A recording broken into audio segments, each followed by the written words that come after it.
Mesdames et messieurs, bonjour. Salam alaikum. C'est avec un grand plaisir que je me propose de vous présenter aujourd'hui quelques applications de l'intelligence artificielle dans le secteur de l'énergie. Avant de commencer, je tiens à remercier professeur Zindine Kouhleya et docteur Samir Hallissi en fait pour l'invitation et pour leur assistance. Donc, sans plus tarder, exposons le plan. Tout d'abord, nous allons introduire le sujet de l'application de l'intelligence artificielle dans le domaine de l'énergie et clarifier certaines définitions clés pour nous assurer que nous sommes tous sur la même longueur d'onde. Ensuite, après ces définitions, nous examinerons de près la situation actuelle de l'intelligence artificielle en mettant en lumière ses progrès récents. À l'aide des études du cabinet Gartner, c'est un cabinet international en termes d'études stratégiques. Puis, nous passerons ensuite à l'étude de 4 cas d'utilisation spécifiques, 4 use cases, illustrant comment l'intelligence artificielle est appliquée dans des contextes réels du secteur de l'énergie. Nous verrons comment elle est utilisée dans la tomographie sismique, la maintenance préventive, puis en fait cette nouvelle discipline qui s'appelle Physics Informed Neural Network, PIN, et je finis avec un exemple sur l'utilisation de l'IA pour contrôler un réacteur à fusion nucléaire.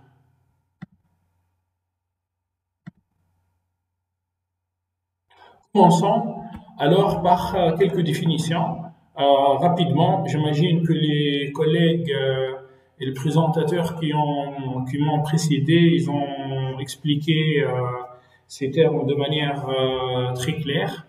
Donc, l'intelligence artificielle permet d'effectuer des tâches sans programmation préalable. Permet bien évidemment aux machines.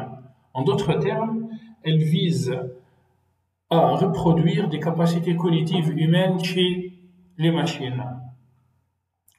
Donc, cette discipline, l'intelligence artificielle, contient des sous-disciplines. Donc, le machine learning ou bien apprentissage automatique est une discipline qui repose sur l'apprentissage statistique, qu'il soit paramétrique ou non paramétrique, à partir des données.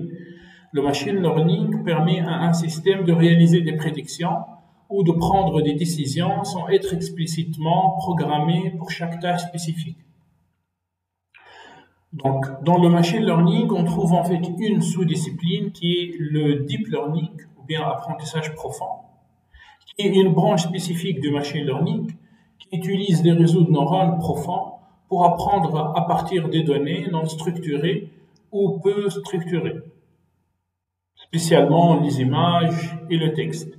Il est particulièrement efficace dans la reconnaissance des motifs complexes et dans le traitement de grandes quantités de données, telles que les images ou les textes. Enfin, le reinforcement learning, on trouve aussi le deep reinforcement learning, donc le reinforcement learning qui utilise des réseaux de neurones, est une approche unique dans le domaine de l'IA. Contrairement aux autres méthodes où l'IA est entraînée sur des données annotées, le reinforcement learning repose sur le principe de récompense et de punition. L'IA apprend en interagissant avec son environnement directement et en recevant des récompenses ou des sanctions en fonction de ses actions. C'est dans ce domaine que l'IA pourrait potentiellement surpasser les capacités humaines dans certains domaines spécifiques. Je n'ai pas mentionné l'IA générative, qui est en fait une autre branche de l'intelligence artificielle.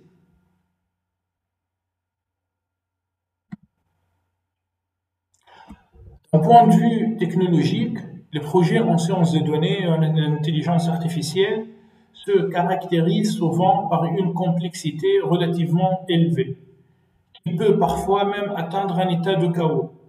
Cette complexité découle de la nécessité de manipuler de grandes quantités de données d'utiliser des algorithmes sophistiqués et de relever des défis liés à l'apprentissage automatique, au traitement du langage naturel et d'autres aspects de l'IA. En effet, sur cette première figure qui met en évidence la relation entre les exigences du projet et la technologie, donc l'axe des X c'est la technologie, l'axe des Y c'est les exigences du projet. Si on prend en fait un projet informatique simple, par exemple implémenter une application web et implémenter quelques API, ce qu'on appelle un CRUD, Create, Read, Update, Delete. Donc, on peut considérer que l'implémentation d'une application web se trouve ici. En fait, un CRUD, grosso modo, si on maîtrise le framework, il est simple. Après, si cette application web contient et du software engineering plus des données, voire du big data, on peut en fait situer le projet dans ces régions. C'est-à-dire qu'on considère que le projet est compliqué. Malheureusement, les projets industriels en intelligence artificielle contiennent et du software engineering, c'est-à-dire de l'informatique classique, et du big data, et des algorithmes compliqués. Donc, par définition, un projet IA, c'est un projet complexe, voire chaotique. D'autre part, dans la deuxième figure à droite, la relation entre la complexité de l'analyse commerciale et la valeur commerciale des projets est présentée dans ce diagramme. Donc, nous distinguons différentes étapes telles que le reporting, le monitoring, les prévisions, les analyses prospectives et l'analyse prédictive. Donc, plus on monte en haut, plus le niveau de complexité croît et la valeur commerciale augmente aussi. Donc, une analyse prospective, en fait, englobe une prédiction, un monitoring et un reporting classique et bien évidemment une prédiction. Alors, qui permet d'avoir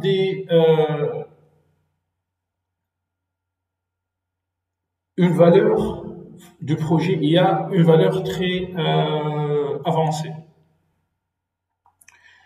permettant bien évidemment des prises de décisions plus stratégiques. Malheureusement, on peut considérer l'intelligence artificielle comme un marathon où peu d'entreprises atteignent la ligne d'arrivée avec des décisions exploitables. La plupart des entreprises abandonnent après les premières étapes. En effet, un projet IA commence tout d'abord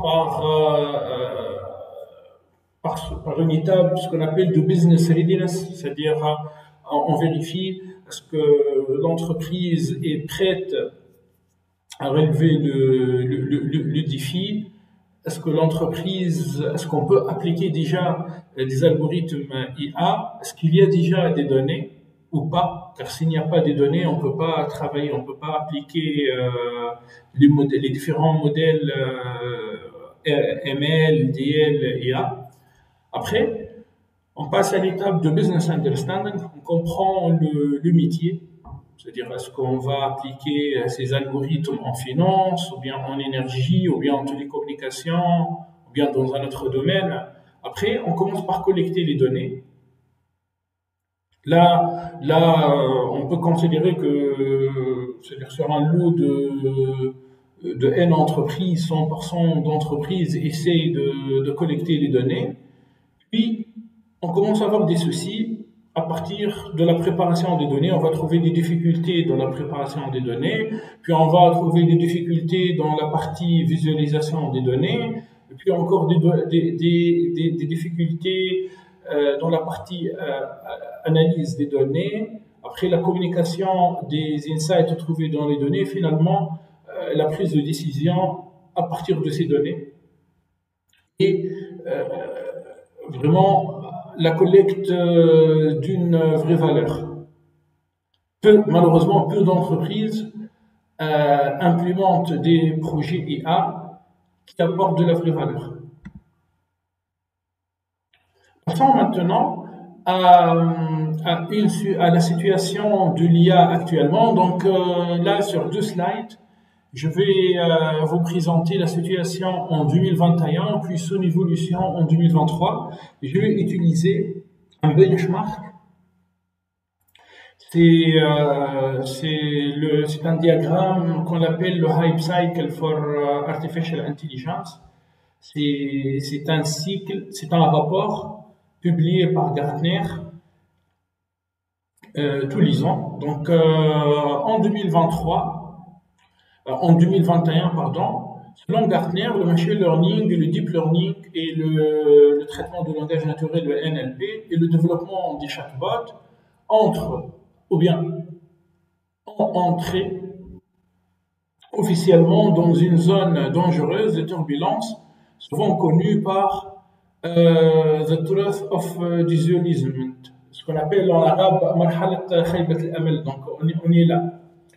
Et si vous vous rappelez bien, c'est-à-dire dans cette période 2020-2021, les entreprises se sont concentrées plutôt sur la construction d'un socle data solide, puisqu'on passe d'une approche modèle-centric AI, c'est-à-dire c'est une approche basée, centrée sur les modèles, c'est à la Kaggle, on va essayer d'appliquer le meilleur modèle qui va, pour obtenir les meilleures métriques, pour améliorer les métriques, obtenir les meilleurs résultats, vers une approche data-centrique IA. Selon Andrew Ng. Et je vous conseille de regarder les vidéos de Andrew Ng datant du 24 mars 2021 et du 11 août 2021. Puis explique aussi la montée en puissance des offres en data engineering et data ops pendant cette année 2021-2022. Puis, avec l'avènement et l'apparition, en fait, c'est-à-dire le lancement de ChatGPT à la fin de 2022, nous avons assisté pendant l'année de 2023 et maintenant début 2024 à une explosion en termes de use case en intelligence artificielle et plus précisément en intelligence artificielle générative AI. Donc l'intelligence artificielle générative présente un potentiel prometteur, mais elle doit surmonter des défis liés à la qualité des données d'entraînement et aux questions éthiques. Selon Gartner, le GenAI se trouve dans la phase de sommet des attentes réalistes, donc là, peak of inflated expectation, soulignant l'importance d'une approche prudente dans son évaluation et son adoption. Parallèlement, les techniques comme le computer vision, donc si on remarque là, le computer vision est ici, c'est-à-dire à ce niveau-là, slope of line, donc sur cette pente-là. Donc on voit, ça c'était en 2021, en 2023 on voit que le computer vision progresse rapidement vers la maturité, notamment grâce aux services cloud IA des grandes entreprises comme les services de Google GCP, les services managés de Amazon AWS, de Microsoft Azure et du IBM. Donc on remarque que les cloud AI services s'approchent du plateau de productivité. En effet, ces plateformes fournissent des outils avancés pour la création et le déploiement du modèle de computer vision, offrant de nouvelles possibilités dans des domaines tels que la reconnaissance d'images et la détection des objets. Je finis alors cette introduction par une question, plutôt deux questions. Voilà, faut-il craindre l'IA? Est-il légitime de ressentir de la peur face à l'IA? Personnellement, je crois que non, il ne faut C'est-à-dire, cette peur n'est pas fondée. Je vais donner un exemple. Cet exemple vient en fait de l'énergie. C'est connu sous le nom du paradoxe de Gévin. En effet, l'introduction de technologies plus efficaces en matière d'énergie peut, dans l'agrégat, augmenter la consommation totale de l'énergie. Donc, les progrès technologiques qui ont permis l'utilisation du charbon durant la révolution industrielle ont augmenté de manière substantielle la consommation de ce combustible. Donc, c'est pas l'inverse. Et si on essaie de dégager un parallèle ou bien une analogie avec, c'est-à-dire avec l'application de l'intelligence artificielle et la transformation digitale en finance. Donc là, le professeur Marco Avellaneda, c'est un mathématicien spécialiste en mathématiques financières, il a posé cette question. Will AI replace human? Est-ce que l'intelligence artificielle va remplacer l'humain? Et est-ce qu'on va assister à une suppression d'emplois de ces humains? En effet, selon le paradoxe de Gévin, malgré l'innovation dans le domaine financier, c'est-à-dire en banque de financement d'investissement, dans les salles de marché, nous avons, c'est-à-dire depuis les années 90, finalement, nous avons remarqué que ces avancées ont plutôt créé des emplois au niveau des banques de financement d'investissement, c'est-à-dire dans le secteur financier. Et on n'a pas assisté au phénomène contraire, c'est-à-dire le phénomène où cette transformation digitale a supprimé des emplois. Au contraire, en fait, au contraire, nous avons assisté à la création de nouveaux emplois comme les quants, c'est-à-dire les analystes quantitatifs, et les banquiers sont devenus plus dotés en matière technologique. Donc, pour répondre à ces questions, il ne faut pas craindre l'IA. Allez, on passe à la deuxième partie maintenant, la transformation digitale dans le secteur de l'énergie, entre la digitalisation, l'intelligence artificielle et l'IoT, l'Internet of Things. Donc, si je vous montre ce slide, ces trois figures, est-ce que vous pouvez en fait distinguer entre les figures issues d'une salle de contrôle d'une entreprise pétrolière et une figure issue ou bien prise dans une salle de marché d'une banque d'investissement? Je pense que la réponse est assez difficile, puisqu'on remarque qu'il existe en fait une grande ressemblance. Dans toutes ces figures, on trouve des écrans. Donc bon, pour répondre à cette question, en haut à droite, c'est une salle des marchés, donc on remarque des traders devant leur PC qui sont en train de suivre en temps réel les marchés financiers, et les deux autres figures sont prises à partir d'une salle de contrôle d'une entreprise pétrolière. Donc, les salles de contrôle des entreprises pétrolières sont équipées de multiples écrans, des systèmes informatiques sophistiqués. Ces outils permettent de surveiller en temps réel les opérations sur le terrain, d'analyser les données et de prendre des décisions éclairées pour garantir la sécurité et l'efficacité des installations. On constate alors que le secteur de l'énergie se positionne comme un early adopter des technologies digitales. Cette constatation est confirmée si on regarde l'évolution des investissements en transformation digitale dans le secteur de l'énergie qui sont en train de s'exploser. Donc, je vais vous montrer après le document. Donc là, c'est l'évolution en milliards de dollars américains entre 2014 et 2016. Alors, ces statistiques, moi, je les ai trouvées dans ce document publié par l'Agence internationale de l'énergie qui s'appelle Digitalization and Energy. C'est un document publié en 2017 qui parle de la transformation digitale dans le secteur de l'énergie et de l'intelligence artificielle. De l'intelligence artificielle appliquée en énergie, de la digitalisation aussi. Dans ce document, ce qu'on trouve, il aborde la transformation digitale dans le secteur de l'énergie. C'est une évolution qui a été portée par les pionniers de l'industrie depuis les années 70. À cette époque, les compagnies d'électricité étaient parmi les premières à intégrer le digital dans la gestion et l'opération de leur réseau. Elles ont adopté des technologies avancées pour surveiller et contrôler leur infrastructure, permettant ainsi une gestion plus efficace et une meilleure fiabilité des services. De même, les compagnies de pétrole et de gaz ont rapidement saisi les avantages des technologies digitales en les utilisant notamment pour modéliser l'exploration, la production.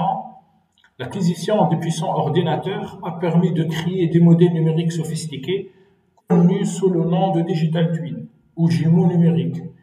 Ces jumeaux intègrent l'intelligence artificielle pour créer des modèles de simulation numérique qui évoluent en temps réel avec leur contrepartie physique. Ils apprennent en permanence et se mettent à jour en utilisant une multitude de sources pour représenter leur statut, leurs conditions de travail ou leur position. D'autre part, si on regarde plutôt, on se concentre sur les opérations pétrolières, ce secteur est confronté à des défis difficiles et complexes.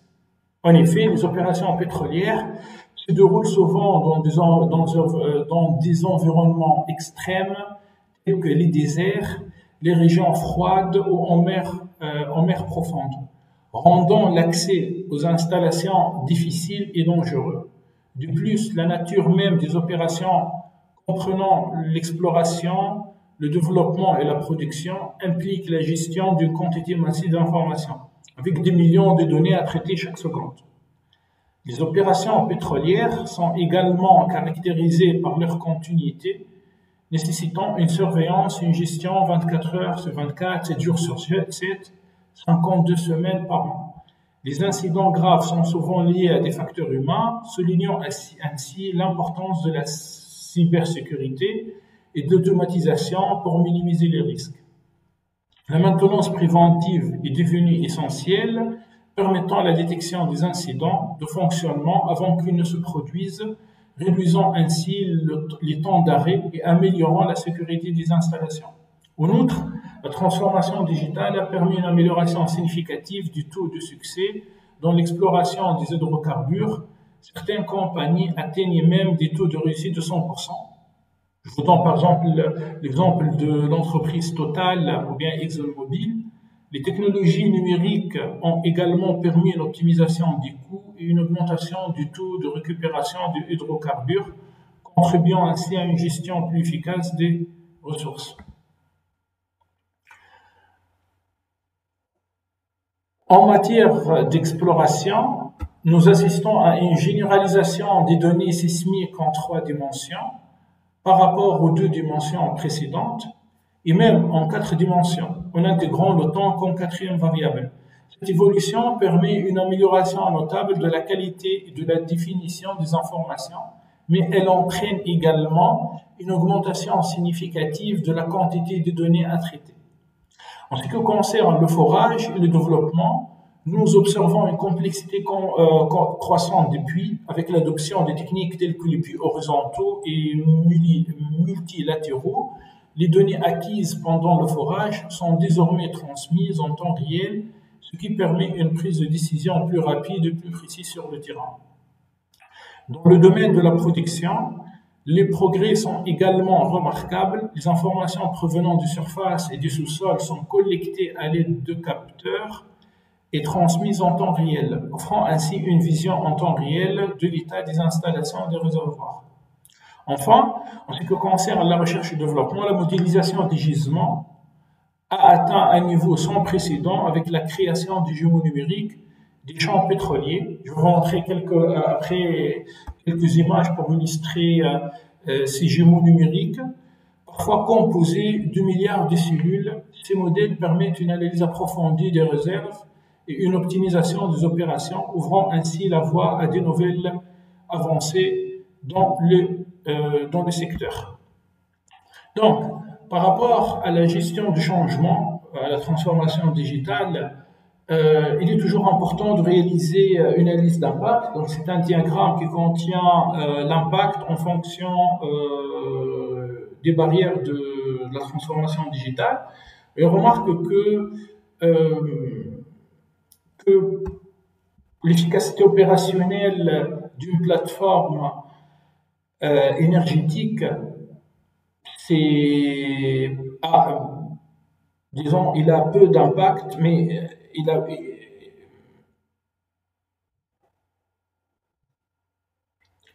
présente une barrière moins élevée, puisque c'est-à-dire si on considère une entreprise énergétique comme une entreprise qui contient en fait un département ressources humaines, une direction financière, là on peut appliquer les use cases, les applications classiques en termes d'intelligence artificielle.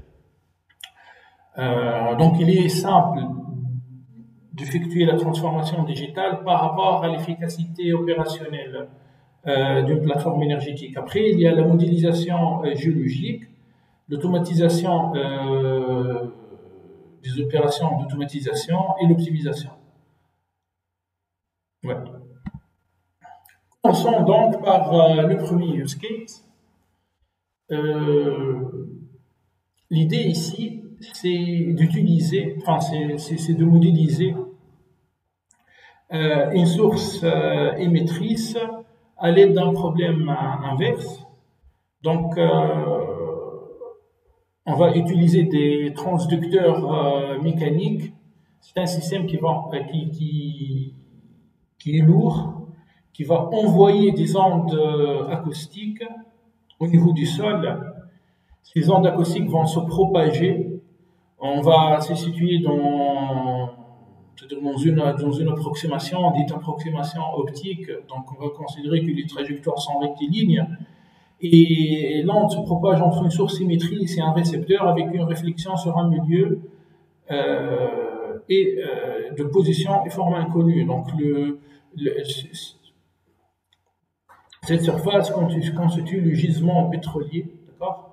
Donc, soit au niveau du sol de la Terre, ou bien au niveau de la mer, via un bateau qui va plutôt tirer des hydrophones. Et avec la physique, on peut déterminer la célérité de la propagation de l'onde. À la fin de la journée, en fait, il s'agit d'un problème inverse. C'est un problème d'optimisation. Donc, à ce niveau, on peut utiliser des algorithmes de machine learning pour déterminer de manière plus correcte les positions et les formes des gisements. Et je pense que l'IA peut apporter plusieurs réponses dans la recherche des gisements, à partir du moment que les données sont disponibles. Donc là, je vous montre une représentation d'un champ d'hydrocarbures du modèle géologique au digital twin. Donc là, c'est le modèle géologique, et puis la simulation du réservoir. Et après, en appliquant des algorithmes d'intelligence artificielle, on peut réaliser des prédictions. Ces modèles d'IA peuvent réduire les coûts des opérations et améliorent le recovery. Là, avec l'amélioration considérable au niveau des algorithmes et de modèles en traitement d'image, on peut réaliser une immersion virtuelle dans un gisement. Dans un gisement, c'est de la réalité augmentée. Passons maintenant à la maintenance préventive. Et avant de vous présenter l'use case, laissez-moi vous montrer la tête d'un puits. Donc là, il y a un panneau solaire, là, c'est une grille de contrôle. Et puis, il existe ici plusieurs détecteurs. Voilà, line pressure gauge, flow meter. Ce sont des détecteurs. Donc, ces détecteurs, ces capteurs vont alimentés par ce panneau solaire, donc vont envoyer des signaux à une salle de contrôle, donc soit via des connexions satellitaires, via satellite, ou bien via l'Wi-Fi, c'est-à-dire sur zone, ou bien via des ondes radio, à une salle de contrôle. Et on parle d'un système SCADA. Et au niveau de cette salle de contrôle, nous avons en fait un système d'administration de base de données et un système de streaming. On va analyser ces données et, par exemple, détecter les anomalies. Donc là je vous montre un setup. Donc ça, c'est une pompe. On peut imaginer cette pompe est connectée sur un Arduino. C'est un microprocesseur très simple. Et cet Arduino est connecté. On va connecter deux capteurs, par exemple un capteur de température, un capteur de pression, un capteur de vibration. Voilà. Et ces capteurs connectés à la pompe, imaginons qu'ils se trouvent à 100 km du centre de contrôle ou de la salle de contrôle, ces capteurs vont détecter des signaux et envoyer toutes les 30 secondes ou toutes les 5 secondes des signaux. Donc on finit par des séries temporelles. Et après, là, l'intervention de l'IA, c'est qu'avec l'IA, on peut appliquer des algorithmes pour détecter les anomalies dans ces séries temporelles et lancer des alertes. Donc là, si je reviens en fait à ce slide-là, rapidement. Donc on peut faire du reporting, on peut faire de l'analyse, du monitoring, on peut suivre l'état de la pompe. Puis en fait, on peut passer à la prédiction, c'est-à-dire prédire est-ce qu'il y a une panne ou pas, et l'analyse prospective, ou bien en français prescriptive, permet à l'algorithme de l'IA de donner des décisions à suivre, ou bien des recommandations à suivre par le technicien ou bien par l'ingénieur. Qu'est-ce qu'il va faire? Est-ce que la pompe va tomber au panne ou pas? Voilà. Maintenant, on passe à notre troisième use case. Donc, c'est l'utilisation de l'IA pour résoudre des équations en dérivées partielles. Tout d'abord, comment on peut obtenir, afin d'obtenir ces équations en dérivées partielles, il faut comprendre la modélisation. Donc là, par exemple, je vous montre un exemple d'exploitation de l'énergie géothermique, ou bien de l'énergie thermique venant de l'océan, ce qu'on appelle un OTX système, qui va exploiter un gradient de température de 20 degrés, c'est-à-dire entre l'eau froide de 5 degrés et l'eau chaude de 25 degrés. Donc finalement, ce système-là, on peut les modéliser via une équation aux dérivées partielles, c'est l'équation de la chaleur. Donc, on va essayer de résoudre cette équation. Donc là, je vous donne un cas simple de cette équation dans un cas bidimensionnel. Donc c'est une dérivée de la température par rapport au temps égale à la conductivité thermique sur ρ fois la capacité calorifique, la dérivée seconde de la température par rapport à x, la dérivée seconde de la température par rapport à y, plus, voilà, ici c'est le terme de Newton et un autre terme. Donc, ce sont des équations assez compliquées, assez complexes. Et bien évidemment, on peut utiliser des techniques venant des mathématiques appliquées. Bon, on va aller résoudre ces équations analytiquement. Si ce terme-là est non linéaire, c'est un peu compliqué. Donc voilà pourquoi on va utiliser des méthodes numériques comme différence finie, élément fini, volume fini, mais bonne surprise, avec l'intelligence artificielle, avec les réseaux de neurones, eh ben, on peut résoudre ces équations en dérivée partielle en transformant le problème en problème d'optimisation. Donc l'idée est simple, c'est-à-dire on va envoyer tous les termes à gauche et on va écrire une égalité par rapport à 0 et on va obtenir, donc on va transformer l'EDP en un problème d'optimisation et en utilisant les réseaux de neurones c'est-à-dire le feed-forward, back-propagation, ces mécanismes dans le réseau de neurones, on peut résoudre ces équations dans un temps rapide. C'est-à-dire plus rapidement que les techniques standards. Différence finie, élément fini, volume fini.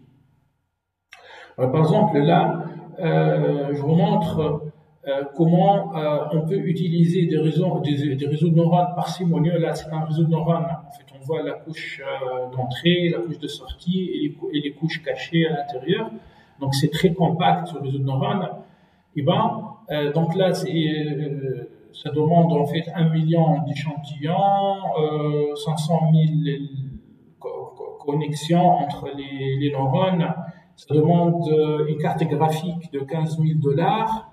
Et en termes de consommation énergétique, c'est 1 kWh.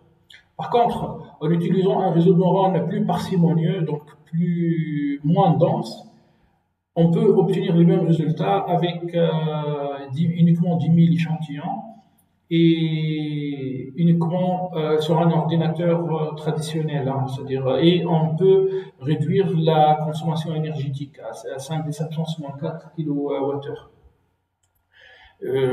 Bon, j'ai pris cet exemple en fait de l'entreprise. C'est une entreprise qui se trouve à Toulouse, qui s'appelle Adagos, et qui explique qu'avec des réseaux de neurones parcimonieux, on peut simuler des phénomènes énergétiques. Ici, c'est un turbochargeur.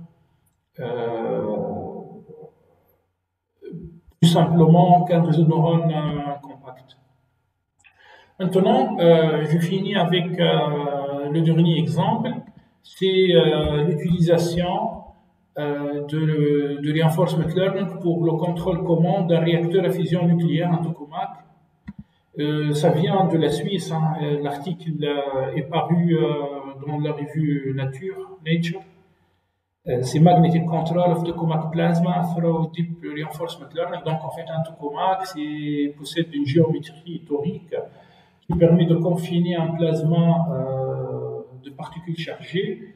Et l'idée, c'est d'initier une fusion nucléaire. Donc, c'est pas une fission. Okay. Donc, d'un point de vue énergétique, c'est plus efficace. Mais le problème ici, en fait, c'est de contrôler le plasma, car le plasma sa température est très élevée. Donc, si elle s'approche du paroi, il n'y a pas de matériau en fait qui peut résister contre cette température, donc on risque l'explosion du système. Donc il faut confiner le plasma loin des parois, et ce confinement est très complexe car les équations qui gouvernent le plasma, ce sont des équations venant de la mécanique des fluides et de l'électromagnétisme. Donc on parle de l'hydrodynamique magnétique. C'est de la mécanique des fluides couplée à l'électromagnétisme. Et finalement, donc là c'est un exemple en fait du plasma. De la région où on va confiner le plasma, et à l'aide en fait de l'intelligence artificielle et plus spécifiquement du reinforcement learning. Donc un réseau de neurones, il va il va contrôler le plasma en temps réel et permet une exploitation optimale voilà, de ce réacteur. Et on espère, en fait, avec, bien sûr, avec la fusion nucléaire, avoir une source énergétique plus fiable et moins polluante. Voilà, donc là, je viens en fait à la conclusion.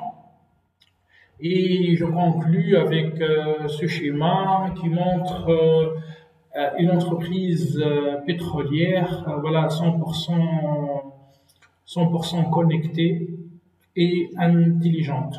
Voilà, merci. Si vous avez des questions, n'hésitez pas.